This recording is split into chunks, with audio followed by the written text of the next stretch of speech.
In the minutes just before you fall asleep, your mind drops its defenses and absorbs whatever it hears. Jung spent his life studying that threshold between waking and the unconscious. Tonight, I will show you what to feed it. There is a moment every night that most people pass through without ever knowing what it actually is. You are lying there. The room is dark. The noise of the day is finally receding, and something in your body begins to loosen. Your thoughts start losing their edges. They drift. They blur into each other the way two wet strokes of paint meet on paper and bleed into something new. That moment, that precise, fleeting threshold between waking consciousness and the world of sleep, Carl Jung believed it was one of the most sacred windows available to the human psyche. Not a transition, not a pause, a doorway. And most of us walk through it every single night, carrying the wrong things. Not because we are broken, not because we are failing at something we should have figured out by now, but because nobody ever told us what that doorway is actually for. Nobody explained what the mind is doing in those final minutes before sleep takes you. And nobody handed us the specific words, the particular quality of thought that this threshold was designed to receive. Tonight I want to give you those words, not as a shortcut to some promised destination, not as a trick the unconscious will not notice, but as a real, psychologically grounded practice rooted in what Jung understood about the relationship between language, the unconscious, and the living architecture of the self. Stay with me for all of this. If you rush the mechanism, you miss what makes it work. And what makes it work is extraordinary. Before we go deeper, if you are new here, please subscribe and turn on notifications so that these messages keep finding their way to you. This path is long.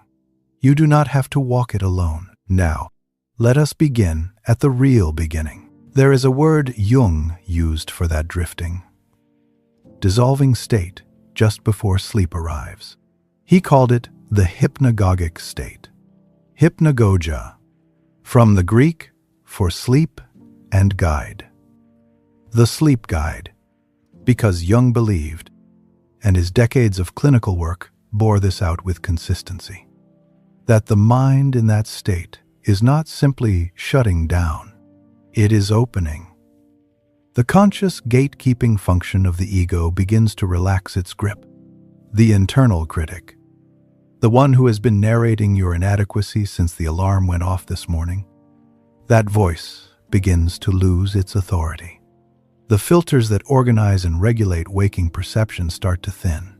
And what moves into that thinned space, what presses forward the moment the ego loosens its grip, is the unconscious. Most people think of sleep as a form of loss. You lose consciousness. You lose awareness. You disappear for several hours and return in the morning, hopefully more rested, more or less intact. But Jung saw it fundamentally differently.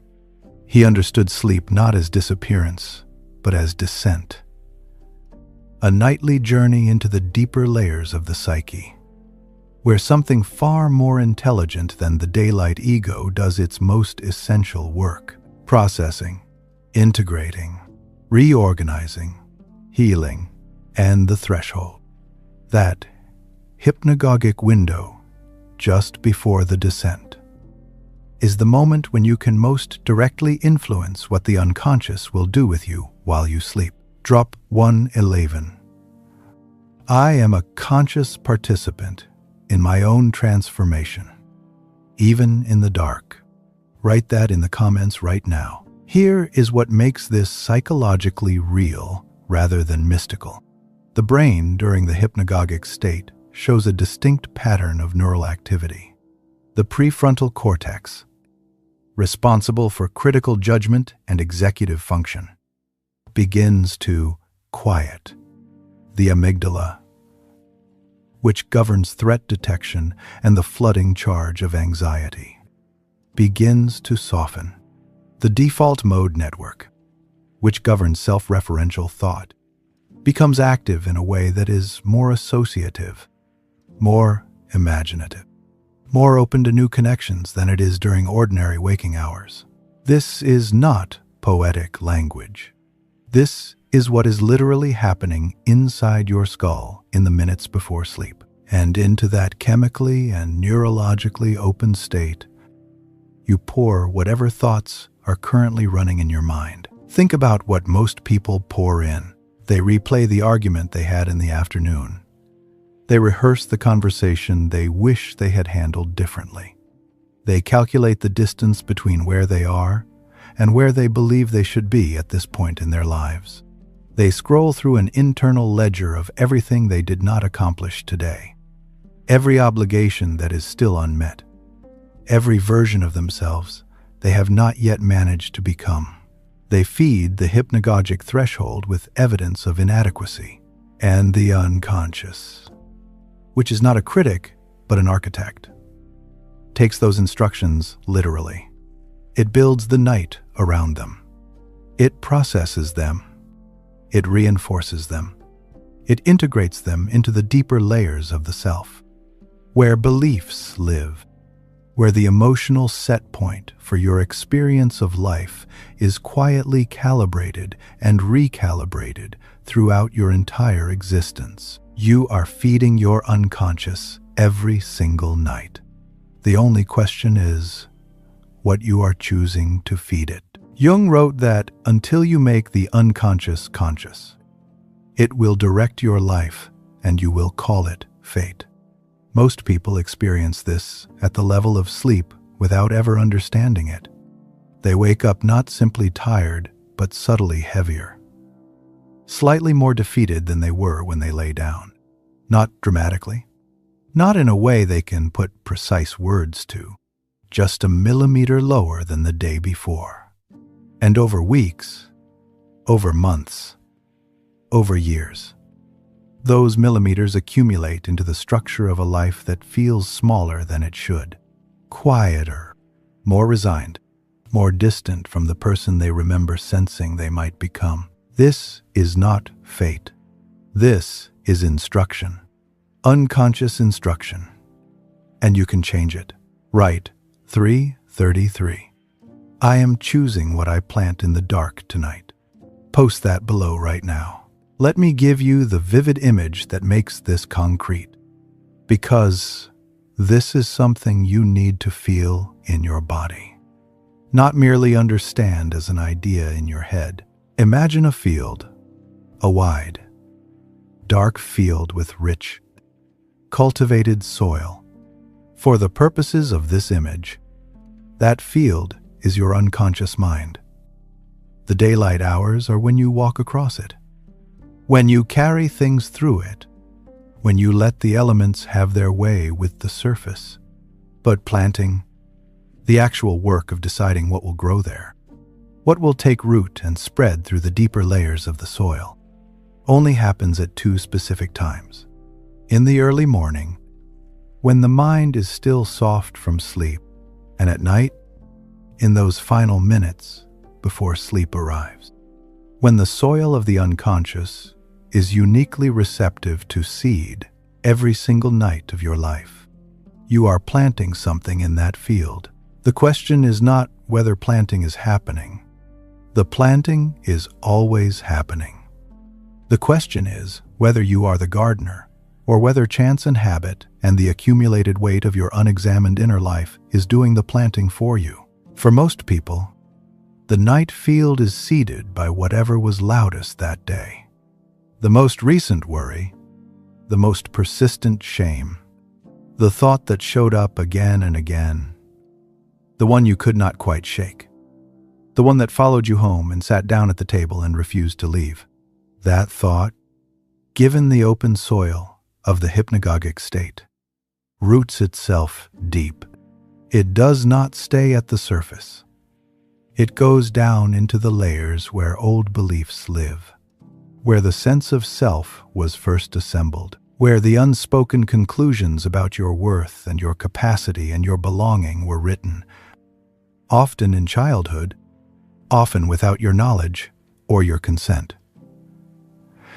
And those roots, fed nightly by the same quality of self-directed thought, strengthen over time. But what if, in those final minutes, you became deliberate? What if you chose the seed? Jung discovered something essential during his own confrontation with the unconscious.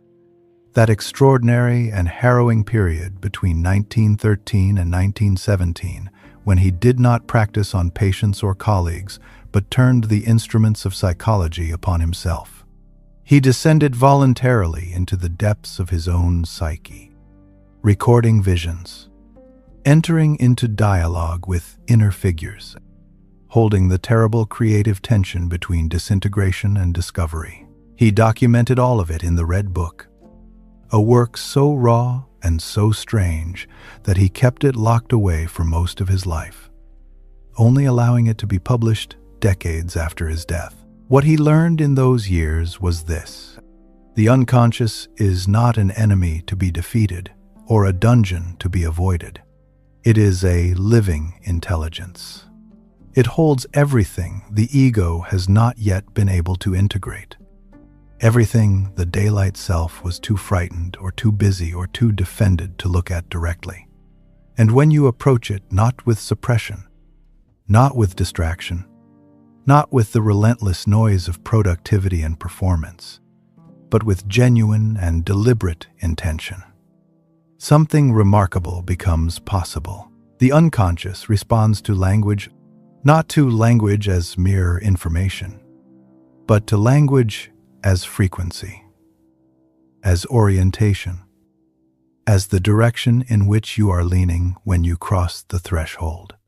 The specific quality of what you say to yourself in that liminal space carries a charge. It carries a direction. And the night mind, the open and receptive intelligence that receives the signal at the doorway, builds the sleep, builds the dream, builds the integration process around it. This is why the words matter. Not any words. Specific words, offered in a specific quality, at that specific threshold. Drop 528. I release the weight of this day and give my sleeping mind permission to rebuild me tonight. Write that in the comments right now. Let me tell you what these words are not. First, because this is important. They are not affirmations in the hollow, performative sense. They are not a list of lies you are trying to convince yourself are true through sheer repetition. They are not the language of the self-help industry, which has spent decades teaching people to override their genuine inner experience with a brighter, louder internal narrative. The unconscious is not fooled by performances. It is, in fact, made more active by them. Because suppression requires energy, and energy directed at suppression is energy withheld from integration. Jung was explicit about this. He considered the forced positivity that covers over genuine shadow material to be one of the more dangerous psychological habits of his era. What we repress does not disappear. It goes underground, gathers charge, and eventually returns with far more force than it would have carried had it been acknowledged directly. The words I am talking about are something fundamentally different. They are acknowledgments. They are honest orientations. They are the language of genuine meeting with the self, of intentional contact with the deeper intelligence that is waiting to do its work while you sleep. Here is the first one. Tonight, before you lie down, or as you lie there and feel that first loosening begin, say this to yourself. Say it quietly. Say it with breath behind it.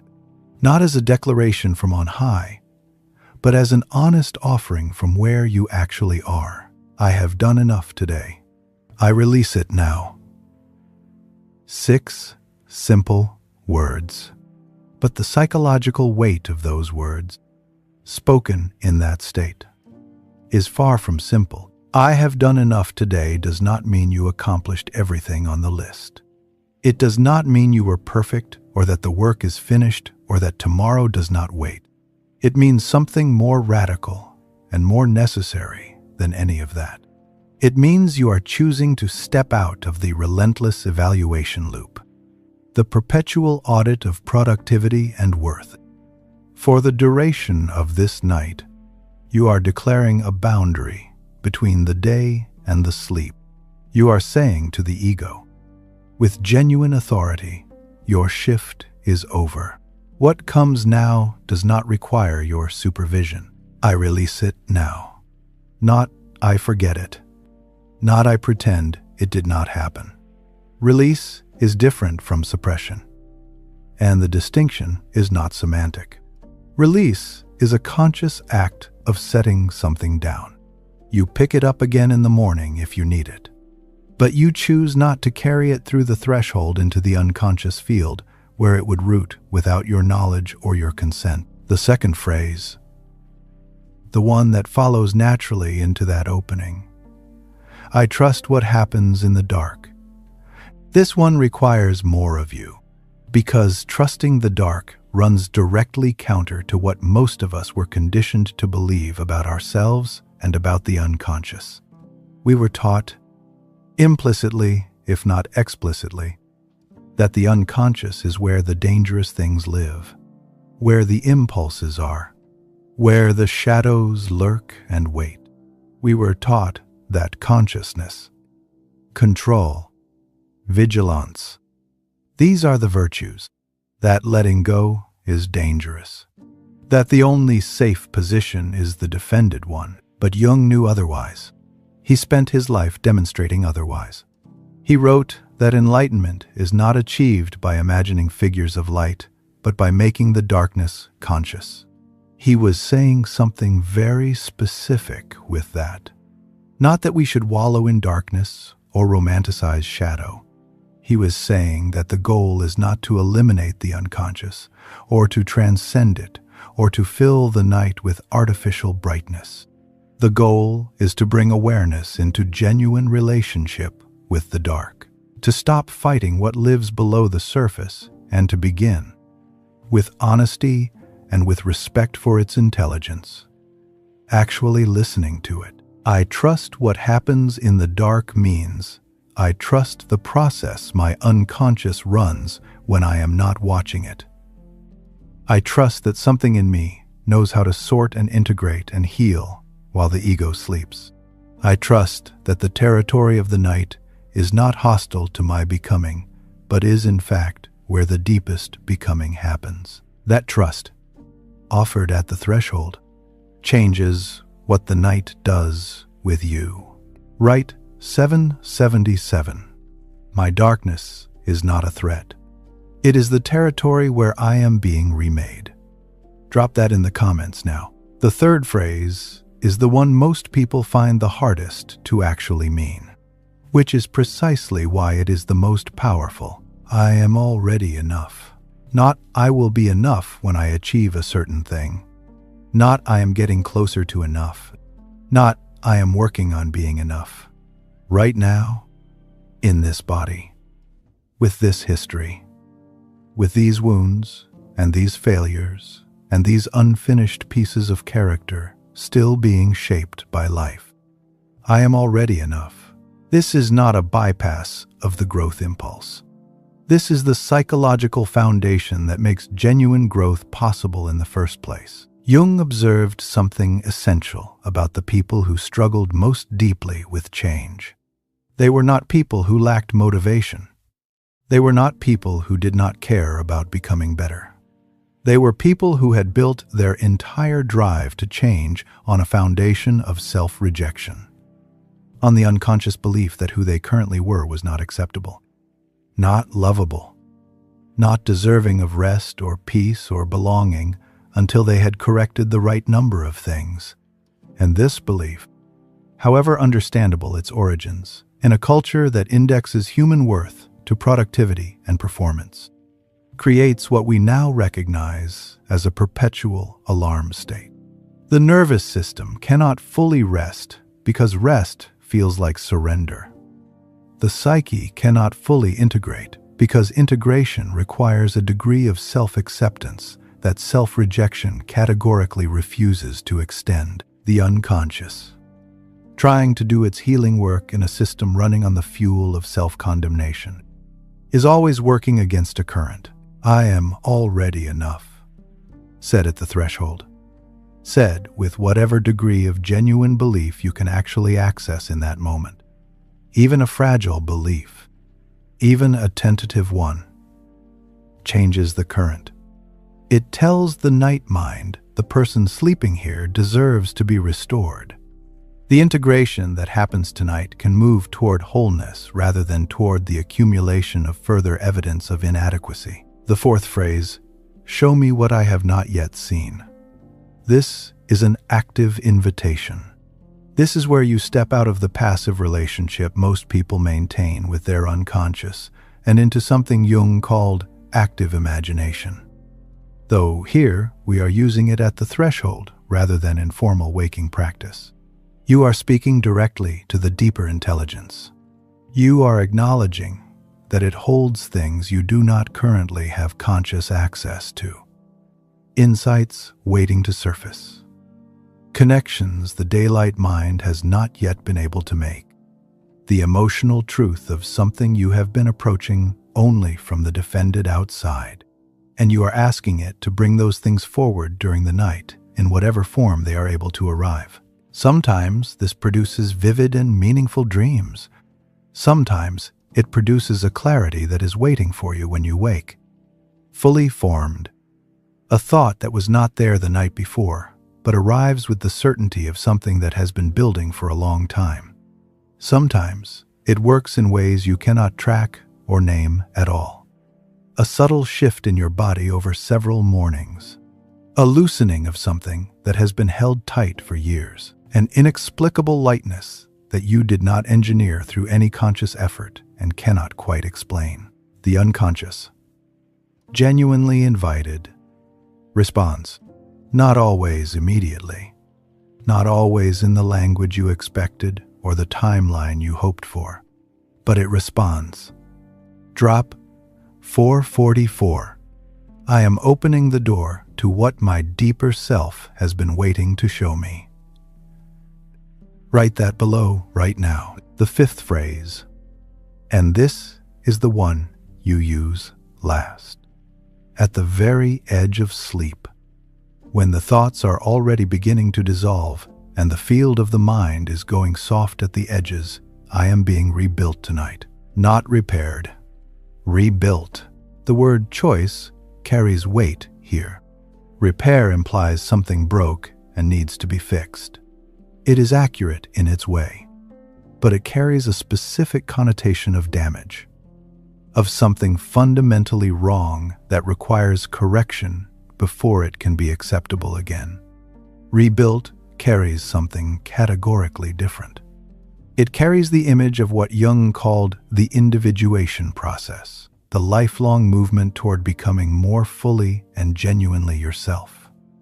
Not through the acquisition of new qualities from outside, but through the deepening and integrating of what was always already present, waiting for the interior conditions to allow it to emerge.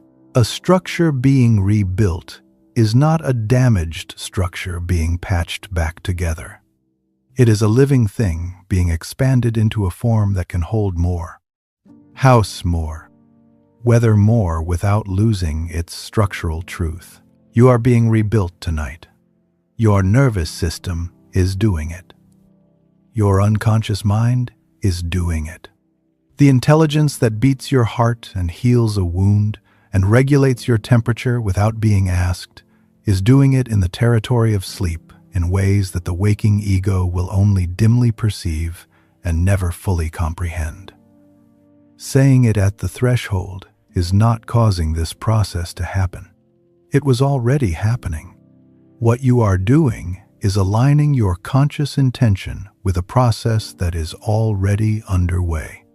And that alignment, that deliberate cooperation between the waking self and the sleeping intelligence is what distinguishes a person who wakes up genuinely different from a person who wakes up merely rested. Let me bring these together now, because I want you to have the whole practice before we go into what changes when you begin living this way. You lie down. The room goes dark. The day begins to recede. And as that first loosening begins, as the thoughts start losing their edges and the body starts to release its hold on the day, you speak inwardly, slowly, with full breath between each phrase. I have done enough today. I release it now. Pause. A full breath. I trust what happens in the dark. A pause. A full breath. I am already enough. A pause. A full breath. Show me what I have not yet seen. And then, at the very edge, as the descent begins, I am being rebuilt tonight. That is the practice. 5 phrases. 5 honest orientations of the conscious mind toward the unconscious intelligence that will hold you for the next several hours. 5 seeds in the night field. But I want to be direct with you about something, because depth psychology has no patience for self-deception, and this work deserves your honesty more than it deserves your performance. This practice will not work if you treat it transactionally. If you say these words with the desperate, extractive energy of someone trying to force a specific result from the night, the unconscious will simply absorb the desperation. And the desperation, not the words, will become the seed. The hypnagogic state is particularly sensitive to what is genuine. The defenses are down. What you actually carry into that state, not what you perform, is what the night works with. So if you say, I am already enough, and you feel the flinch, the quiet but insistent interior voice that says, you do not actually believe that. Do not suppress the flinch. Acknowledge it. Say to yourself, part of me is not sure, and that part is welcome here too. Bring the uncertainty. The point is not to arrive at the threshold having achieved some transcendent state of self-acceptance. The point is to arrive honestly, carrying whatever is actually true, and to speak these words from inside that honesty rather than from above it. Jung was unmistakably clear that genuine transformation requires the confrontation with, not the avoidance of, what is real. He wrote that the privilege of a lifetime is to become who you truly are, not who you would like to perform being, who you actually, at the level beneath all performance and all persona, genuinely are. Write 1:11:11. I come to this threshold honestly, and that honesty is the beginning of everything. Drop that in the comments now. And now